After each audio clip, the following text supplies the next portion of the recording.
نحمده سبحانه ونستعينه ونستهديه ونعوذ بالله من شرور أنفسنا ومن سيئات أعمالنا. من يهده الله فهو المهتد ومن يضلل فلن تجد له وليا مرشدا. ونشهد أن لا إله إلا الله وحده لا شريك له، ونشهد أن سيدنا محمدا عبده ورسوله. نشهد أنه صلى الله عليه وسلم بلغ الرسالة وأدى الأمانة ونصح الأمة وجاهد في الله حق جهاده حتى أتاه اليقين، فصلوا عليه. صلى الله عليك يا سيدنا يا رسول الله، صلاة وسلاما يدومان إلى يوم لقاء الله. ما بعد، إخوة الإيمان، نحمد الله سبحانه وتعالى أن بلغنا هذه العشر من رمضان، العشر الأواخر من رمضان، هذه العشرة التي ميزها الله سبحانه وتعالى بكثير من الفضل والبركة، وأقسم الله بها في كتابه العزيز حيث قال: والفجر وليال عشر، والفجر وليال عشر. وهذا يدل على عظيم مكانتها عند الله سبحانه وتعالى. ومما يدل أيضا على عظمتها كونها تشمل ليلة القدر، الليلة المباركة التي فيها أنزل القرآن.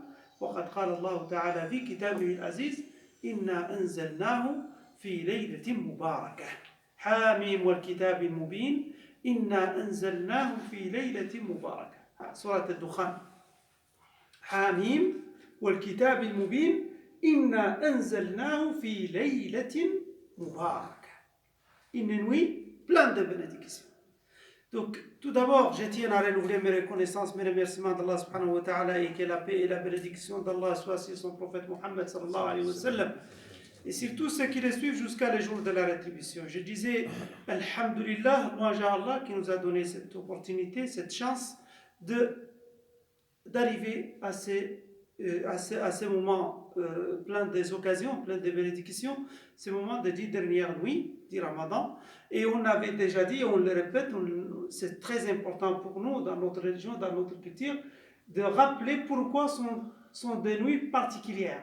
Sont des nuits particulières parce que déjà Allah subhanahu wa ta'ala dans le Coran gire par ces nuits.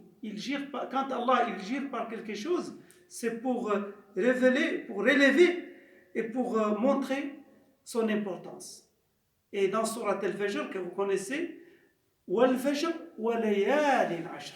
Et layalin ashr ici, ça veut dire particulièrement les 10 dernières nuits du Ramadan. D'ailleurs, certains savants, ils ont dit, alors, quel est le mérite entre les 10 dernières nuits de Ramadan et les 10 jours les plus préférés que l'on a dans les mois de Dhul Hijjah, si vous vous souvenez, dans les jours où il y a Arafat. Et la nuance entre les deux, c'est que, en termes de nuits, les meilleures nuits de tous les temps, ce sont les nuits de Ramadan, les 10 dernières nuits de Ramadan. Mais en termes de jours et nuits, en termes de jours, les meilleurs jours, ce sont les premiers jours de Dhul Hijjah. Parce que Arafat, il se déroule les jours ou la nuit? Il se déroule les jours. Donc, et le secret du mérite des 10 premiers jours de Dhul Hijjah est lié à Arafat. Et le secret des 10 dernières nuits de Ramadan, c'est lié à quoi? C'est lié à Laylat al-Qadr. C'est lié à Laylat al-Qadr, la nuit où Allah subhanahu wa ta'ala a fait descendre le Coran de la table réservée jusqu'à le ciel de la fierté et de la grandeur, le ciel le plus proche, la maison de la fierté et de la grandeur d'Allah subhanahu wa ta'ala, que l'on appelle Baytul Izza. C'est venu de la tablette réservée auprès d'Allah subhanahu wa ta'ala à Bayt al-Izza, la maison de la grandeur. Et puis a été révélé sur le cœur de notre prophète sallallahu alayhi wa sallam de façon fragmentée par l'intermédiaire de l'ange Jibril alayhi salam. On peut se poser la question pourquoi ça a été révélé de façon fragmentée. C'est pour accompagner les démarches, accompagner le cheminement du prophète sallallahu alayhi wa sallam. Parce que si ça descend d'un seul coup, ça pourrait faire en fait, en quelque sorte, ça ne va pas résoudre parfois les problèmes qui se renouvelent. Et pour accompagner le prophète sallallahu alayhi wa sallam dans ces démarches, dans ces moments en tant qu'imam, Le prophète sallallahu alayhi wa sallam est un être humain, mais préféré par rapport aux autres humains, parce qu'Allah l'a choisi pour porter le message. Et qu'en tant qu'être humain, il a eu besoin qu'Allah subhanahu wa ta'ala, dans des moments particuliers, dans des moments de stress, dans des moments de difficulté, dans des moments des épreuves, lui fait révéler des versets. Comme par exemple les sourates Youssef, qui lui rappellent que la réussite et la triomphe sera toujours à côté de ceux qui ont la foi et qui ont la sincérité. Innahu man yattaqi wa yasbir fa inna Allah la yudhi'u ajra al-muhsinin. Cette sourate qui porte le récit de Youssef elle soulage les prophètes sallallahu alayhi wa sallam. Elle lui donne du courage, de l'encouragement, comme tout être humain. En plus de cela aussi, l'autre avantage, c'est que pour qu'Allah subhanahu wa ta'ala fait révéler de sourates et de ahkam, c'est-à-dire de jugements jurisprudentiels pour des circonstances nouvelles, circonstances qui changent avec le temps. Tout cela, c'est pour montrer pourquoi le Coran a été révélé de façon graduelle, pour aussi accompagner la nature humaine. Vous savez, par exemple, l'interdiction de l'alcool. Allah n'a pas voulu l'interdire d'un seul coup. Il a voulu préparer les âmes, préparer les esprits à accepter que c'est quelque chose de nocif pour leur santé. Au départ, il leur a dit, écoutez, quand vous faites la prière, quand vous préparez pour la prière, ne buvez pas. لا تقربوا الصلاة وأنتم سكارى حتى تعلموا ما تقولون. Ne venez pas faire la prière alors que vous êtes presque ivre et que vous ne savez pas qu'est-ce que vous dites. Ça, c'était le premier verset. Par la suite, c'est venu les versets pour leur dire les mal qui se trouvent dans l'alcool, etc., par rapport à ce qui pourrait être utile et plus grand que, en fait, le côté négatif est plus grand que les côtés positifs éventuellement, en termes du commerce ou de l'économie. Ça, c'était le verset qui dit يسألونك عن الخمر والميسر قل فيهما إثم كبير ومنافع للناس وإثمهما أكبر من نفعهما. Leurs mal, leurs péchés, leurs conséquences négatives sont plus grandes que les côtés éventuellement positifs qui pourraient être dans le commerce ou dans la dynamique économique que certains jusqu'à aujourd'hui parfois le poussent comme argument, alors que ce n'est pas un argument qui tient la route. Le troisième verset au sujet qui a mis fin donc, au sujet de la consommation d'alcool, c'était le verset qui dit يا أيها الذين آمنوا إنما الخمر والميسر والأنصاب والأزلام رجس من عمل الشيطان فاجتنبوه لعلكم تفلحون. Voyez-vous, la troisième phase, le verset est venu de façon directe. Ijtanibu, écartez-vous de la consommation d'alcool et de stupéfiants, des choses qui rendent ivre, des choses qui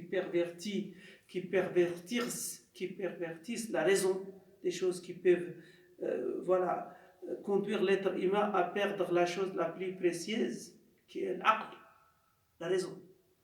Fajtanibu la'allakum tuflihun. Ainsi vous pouvez réussir. Réussir dans la vie d'ici-bas et réussir dans l'au-delà. Et comme on est dans les 10 dernières nuits, la thématique de réussir dans l'au-delà s'impose davantage. On est dans les 10 dernières nuits, ce sont des moments cruciaux, ce sont des moments fondamentaux, ce sont des moments où un instant de miséricorde d'Allah subhanahu wa ta'ala peut vous garantir le bonheur éternel. Un instant. Ne serait-ce qu'un instant de rahmat Rabbi subhanahu wa ta'ala peut faire en sorte que vous êtes inscrit éternellement dans la liste des personnes heureuses pour l'éternité. Je ne parle pas pour une vie d'un homme ou d'une femme de quelques années. Je parle de l'éternité. Figurez-vous, des siècles et des siècles, des siècles et des siècles dans le bonheur. Et l'inverse, des siècles et des siècles dans le feu, dans l'enfer, dans la souffrance, dans le spliss. Comparez-vous les deux. Quelqu'un qui va passer, ne serait-ce que quelques instants, quelques jours, ne serait-ce que quelques secondes, en mettant ne serait-ce que son doigt dans le feu, Imaginez l'intégralité du corps jeté dans le feu pendant des siècles et des siècles. Et à chaque fois, dès que leur corps se dégrade complètement, on leur renouvelle les cellules pour qu'ils sentent davantage العذاب. Spliss. كلما نضجت جلودهم بدلناهم جلودا غيرها ليذوقوا العذاب. كل ما جلود بتاعهم تتاكل نجدوا لهم جلود حتى يذوقوا العذاب أقصى درجة والعياذ بالله. نسأل الله السلامة. Et c'est pour cela, c'est très important, je voudrais vous parler sur quelque chose qui parfois certains le prennent à la légère. C'est la question que l'on répète souvent pendant les jours de Ramadan, dans le dua, c'est l'affranchissement de l'enfer. L'itr min an-nar. On a parlé des autres thématiques, l'affranchissement de l'enfer. Ce n'est pas quelque chose qui doit être pris à la légère. C'est être affranchi de l'enfer éternellement. C'est la vraie réussite. C'est la vraie réussite. فمن زحزح عن النار وأدخل الجنة فقد فاز. Celui, ça c'est un verset. من زحزح عن النار وأدخل الجنة فقد فاز. Celui qui sera écarté, ne serait-ce que d'un pan, ne serait-ce que d'une coudée, qui sera écarté par la grâce d'Allah subhanahu wa ta'ala, qui sera écarté pour ne pas tomber dans l'affaire, c'est celui-là qui est gagnant. La vraie réussite, c'est celle-là. Même s'il a passé 80 ans dans le bonheur et le luxe. Imaginez quelqu'un qui a passé toute sa vie à travers le monde, à faire le tour du monde dans le luxe, et jet set et tout, mais qui sera jeté dans l'affaire, est-ce qu'il est gagnant? Pas du tout. Il va complètement oublier tout. Les 90 ans de vie d'ici-bas avec ses épreuves, etc., et même 120 ans, même s'il a vécu 120 ans, ça pèse rien par rapport à cette destinée qui est comptée sur l'éternité, des siècles et des siècles. Donc, chers frères, chères sœurs, je voudrais vraiment attirer votre attention, me rappeler moi-même que pendant ces 10 dernières nuits, le vrai enjeu de chacun d'entre nous, c'est d'essayer de multiplier les doigts pour qu'ils soient affranchis définitivement de l'enfer. ما معنى أن تكون معتقا من النار? Qu'est-ce que ça veut dire être affranchi de l'enfer? Sachez que c'est notre professeur qui nous a dit qu'il faut multiplier les doigts pendant ce mois-ci et surtout les 10 dernières nuits en intégrant cette nuance, l'affranchissement de l'enfer. Pourquoi? Parce que si vous êtes affranchi de l'enfer, ça veut dire quoi que vous faites dans votre vie ultérieurement, Allah va vous orienter pour faire tawbah. Ça veut dire que vos péchés futurs, vos péchés ultérieurs, vont pas vous peser lourd par la grâce d'Allah subhanahu wa ta'ala, même si vous faites ultérieur. Ça ne veut pas dire quelqu'un qui va être inscrit cette année 1441 sur la liste des affranchis d'un affaire par la grâce d'Allah subhanahu wa ta'ala, ça veut dire qu'Allah lui donne le hidayah wa tawfiq. Ça veut dire qu'Allah lui donne la guidance. Ça ne veut pas dire qu'il ne va plus pécher, mais ça veut dire que même s'il commet des péchés dans le futur, Allah qui a la destinée et qui a la plume du destin, va l'orienter à faire tawbah, va l'orienter vers des choses qui lui permettent justement de revenir vers Allah subhanahu wa ta'ala. Et ça nous rappelle, alhamdulillah, ça nous rappelle, bifadlillahi ta'ala,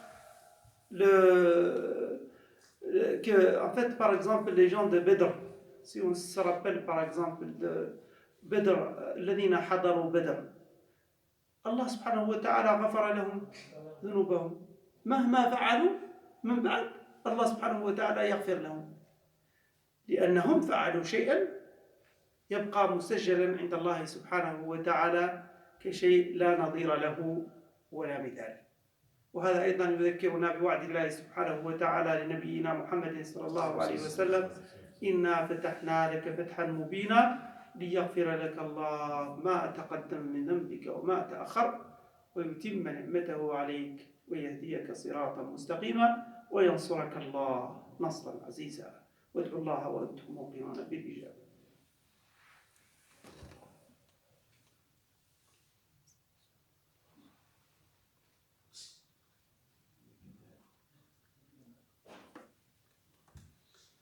الحمد لله الذي بنعمته تتم الصالحات. الحمد لله الذي بجوده وبكرمه تتحقق المقاصد والغايات. أشهد أن لا إله إلا الله وحده لا شريك له وأشهد أن سيدنا محمدا عبده ورسوله. إخوة الإيمان، نسأل الله سبحانه وتعالى أن يعتقنا وإياكم من النار. وتذكروا أن هناك أمور كثيرة يجدر بنا فعلها في هذه الليالي المباركات، بالإضافة للدعاء بالعتق من النار. هناك أمور يجدر بنا أن نفعلها كلنا، وأن نتذكر قاعدة حكيمة، وهي أنه ما لا يدرك كله لا يترك جله. On a quelques nuits qui sont pleines des occasions spirituelles, pleines des opportunités énormes pour la réussite éternelle. Et il y a des comportements et des pratiques que notre prophète sallallahu alayhi wa sallam nous recommande pour bénéficier pleinement de ces nuits bénies. Au premier ordre desquels, la récitation régulière du Coran, autant que l'on peut. Bien sûr, il ne faut pas s'affoler ou penser qu'il faut absolument clôturer le Coran ou il faut ceci. C'est en fonction du rythme de chacun. Et je tiens à préciser que la qualité prime sur la quantité. Et je tiens à préciser également que si on ne peut pas tout faire, ce n'est pas une raison de tout délaisser. Au moins, il faut faire ce qu'on peut, mais le faire avec le cœur, le faire avec amour, le faire avec sincérité. Et le coefficient de sincérité est très important.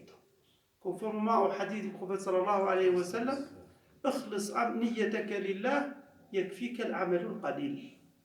Un jour, l'un des compagnons du prophète sallallahu alayhi wa sallam est venu le voir. Il lui a dit, moi, j'arrive pas à m'en sortir.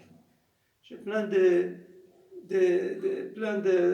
choses qui me... Et je n'arrive pas à s'en sortir. Ce qu'il dit, les compagnons, il demande les conseils du prophète sallallahu alayhi wa sallam. Et le prophète sallallahu alayhi wa sallam lui dit, اخلص نيتك لله.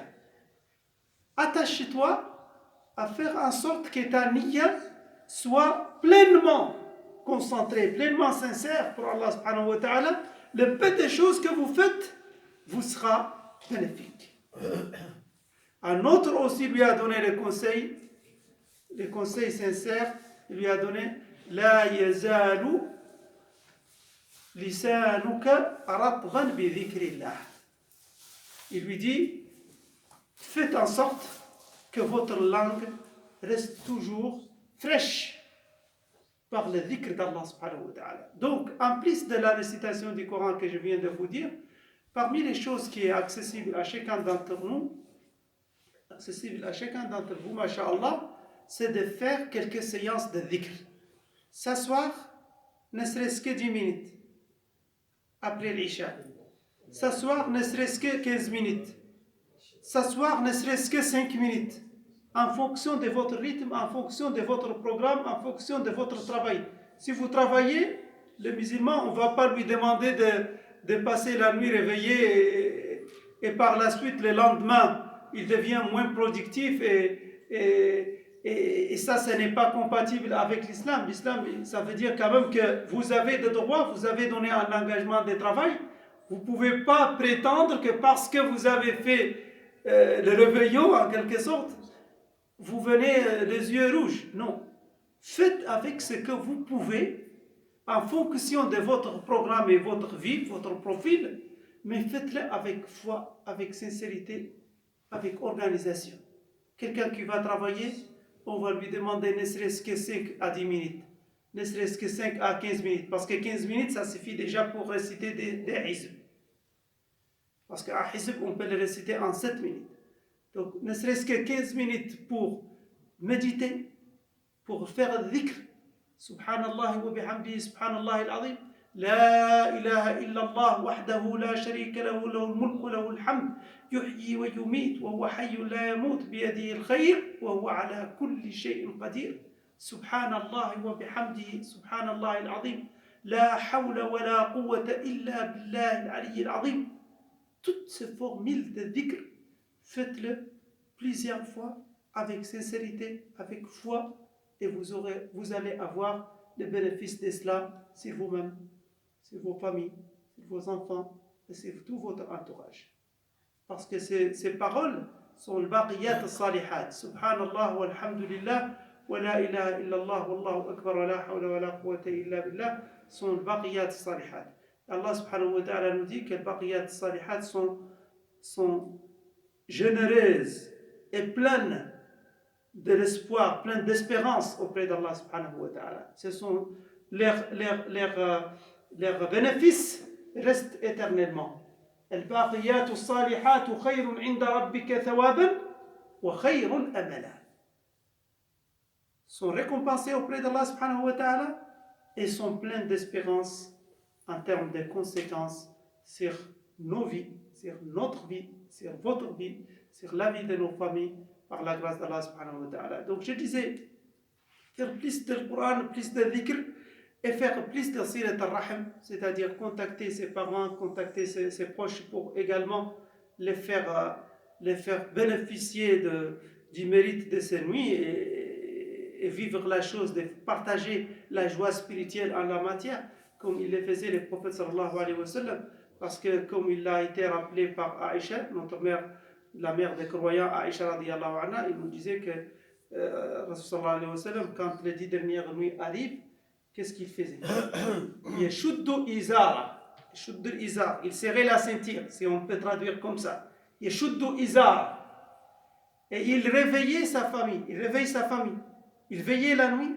Il réveillait sa famille. Il multipliait les efforts. C'est ce qu'elle disait à Aïcha radiyallahu anha. Et un jour aussi, Abdullah ibn Abbas a rapporté qu'il a voulu observer et remarquer ce que le prophète sallallahu alayhi wa sallam faisait pendant ces 10 dernières nuits. Et il a essayé d'être invité, il a réussi à être invité par notre mère Maymouna. Maymouna était l'une des épouses du prophète sallallahu alayhi wa sallam. Et donc Maymouna l'a invité, il est venu, il a observé comment le prophète sallallahu alayhi wa sallam passe la nuit.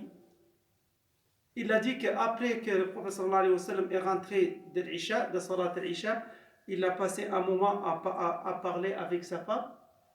Après, ils se sont endormis. Et après, dans la nuit, il s'est réveillé, il a fait ses ablutions et il a fait quelques raka'at.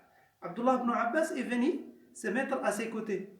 Il s'est mis à gauche au départ. Le prophète sallallahu alayhi wa sallam l'a mis par la main et il l'a mis à sa droite. Ça déjà vous montre que quand on fait la prière à deux, ou quand j'ai fait la prière avec mon fils, par exemple, ou quelqu'un de la famille, il faut qu'il soit à ma droite. C'est lui qui dirige, il faut qu'il soit à ma droite. Et Abdullah ibn Abbas radiyallahu anhu, il disait qu'à un moment donné, il a des fatigues ou des somnolences et le prophète sallallahu alayhi wa sallam lui tire l'oreille un peu pour le réveiller. Et il nous a dit que le prophète sallallahu alayhi wa sallam a fait 11 unités de prière. Après, il s'est assis, il a fait une petite pause. Et après, Bilal a fait l'adhan. Ils ont fait salat al-fajr. Et après, ils ont fait salat al-subh. Ça, c'est un résumé pour montrer que le prophète sallallahu alayhi wa sallam, malgré le fait qu'Allah subhanahu wa ta'ala lui a pardonné tout, mais il continue à travailler, il continue à adorer Allah subhanahu wa ta'ala par reconnaissance. Comme il l'a dit, أَفَلَا أَكُونُ عَبْدًا شَكُورًا غَفَرَ اللَّهُ لَهُ كُلَّ مَا تَقَدَّمَ. Et c'est pour cela, l'adoration, chers frères, chères sœurs, ça doit être quelque chose que l'on fait par amour, par reconnaissance d'Allah subhanahu wa ta'ala. Et non pas seulement pour avoir la récompense ou autre. C'est parce qu'Allah, il mérite notre adoration. Et naturellement, cette adoration, comme je viens de le dire, peut prendre plusieurs formes. Vous pouvez la faire à travers le dhikr, vous pouvez le faire à travers la récitation du Coran, vous pouvez le faire à travers le dua. ونسأل الله سبحانه وتعالى أن يتقبل منا ومنكم الدعاء وأن يعتقنا وإياكم من النار. Comme je l'ai dit, le vrai enjeu, la vraie opportunité, la vraie réussite, c'est de réussir à être écarté de l'enfer. نسأل الله أن يجنبنا وإياكم النار. نعوذ بالله من حال أهل النار. نعوذ بالله من حال أهل النار. اللهم يا أرحم الراحمين اجعلنا من عتقاء هذا الشهر الفضيل. اللهم اعتق رقابنا من النار. اللهم اعتق رقابنا من النار. اللهم إنا نسألك الجنة ونعوذ بك من النار. اللهم نسألك الجنة ونعوذ بك من النار. ربنا لا تؤاخذنا إن نسينا أو أخطأنا.